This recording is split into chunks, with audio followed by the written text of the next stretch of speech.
द्रौपदी अग्निदेव की पुत्री है। वो अग्नि से उत्पन्न हुई ऐसी तेजस्वी देवी थी, पर उसके अंदर इतना अहंकार आ गया। वो समझने लगी कि मुझे बहुत अच्छा घर मिला, 5-5 पति मिले, इतने प्रभावशाली वैभवशाली पति मिले हैं जो बल धन शक्ति हर तरह से प्रबल हैं, ऐसे पति मिले हैं। वो इतनी खुश हो गई। उसके अहंकार के आगे उसे कुछ भी नहीं दिख रहा था। उसने दुर्योधन का अपने अहंकार में आकर दुर्योधन का अपमान कर दिया। जब दुर्योधन को ठोकर लगी तो उसने कह दिया कि अंधे का पुत्र अंधा करके उसका उपहास उड़ाया। तो उसी एक छोटे से अहंकार ने पूरी महाभारत की रचना हुई। पूरा पांडव कुल बर्बाद हो गया। जब द्रौपदी का उसी अहंकार को ख़त्म करने के लिए भगवान ने उसकी परीक्षा ली, क्योंकि जब उसका चीरहरण हुआ तब भगवान भी हाथ बांधकर विवश थे, क्योंकि जब तक वो अपने कर्म के इस प्रभाव से छूट नहीं सकती तब तक वो भगवान भी उसे बचा नहीं सकता था। भगवान उसके बिल्कुल पास खड़े थे लेकिन वो नहीं बचा पाए।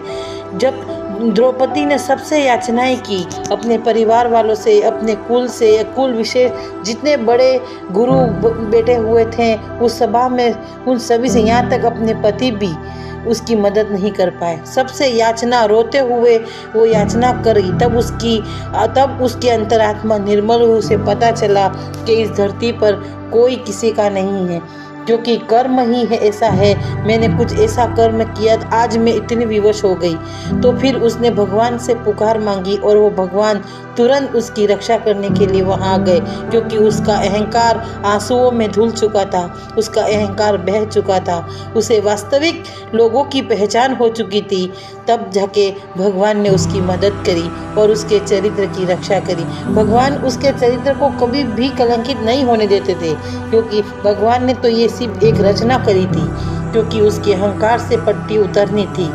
तो जब उसके 5-5 पति, उसका घमंड था मेरे 5-5 पति हैं जो मेरी मदद करेंगे, लेकिन उस समय वो 5 पति भी हाथ बांधकर सर झुकाए खड़े थे उस सभा में, वो भी उसकी मदद नहीं कर पाए।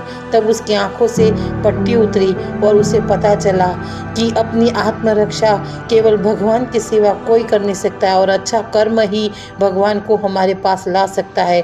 ये उसको तब पता चला।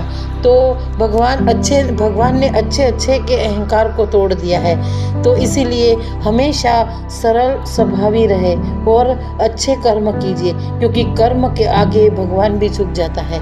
अगर आपका कर्म निर्मल है, साफ है, पवित्र है, नेक दिल है तो घबराना नहीं, भगवान आपके इर्द गिर्द है। एक मासूम बच्चे को देख लीजिए, वो मासूम बिल्कुल भोला बच्चा कहीं पर भी चला जाता है, सड़क पर सांप पड़ा हुआ उसे रस्सी समझकर उठाकर खेलने लग जाता है, क्योंकि उसको ये नहीं पता है, क्योंकि उसके आगे कोई चीज़ का ये पता नहीं है कि ये इंसान मुझे काटेगा, ये करेगा। लोभ मोह क्रोध हर भावनाओं से वो बच्चा मुक्त होता है, उसे पता नहीं रहता है। इसलिए वो निर्मल मम साफ दिल और भोले इंसान ऐसे ही होते हैं, वो बेपरवाह होते हैं। कुछ लोग समझते हैं कि ये मासूम, ये भोला है, मैं उसका फ़ायदा उठा लूँगा, इसको क्या पता चलेगा। और कई लोग ऐसा फ़ायदा उठाने की कोशिश भी करते हैं, पर वो धोखे में रह जाते हैं, क्योंकि भगवान तो इसके इर्द गिर्द रहता है। उस मासूम को नहीं पता है कि वो सांप उसको काटने आ रहा था, पर भगवान उसको काटने से पहले ही वो सांप को हटा देते हैं, और उस बच्चे को तो पता ही नहीं रहता है कि उसको सांप काटने आया था। भगवान ऐसे होते हैं। इसलिए मासूम और नेक दिल के इंसानों को कभी डरना नहीं चाहिए। कभी ये मत कहो कि मैं समझदार बन जाऊंगा, मैं मजबूत, मैं चालाक बन जाऊं, उन लोगों की तरह मैं भी चालाक बनूं। आपको चालाक बनने की ज़रूरत ही नहीं है, क्योंकि आपके इर्द गिर्द भगवान सदैव मौजूद है, आपकी रक्षा करने वाला। इसलिए हमेशा साफ हृदय और स्वच्छ मन के रहिए। कभी कोई परवाह मत कीजिए कि कोई आपका नुकसान पहुंचा देगा।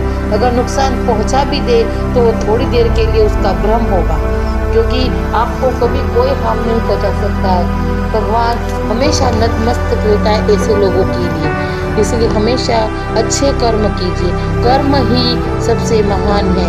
बाकी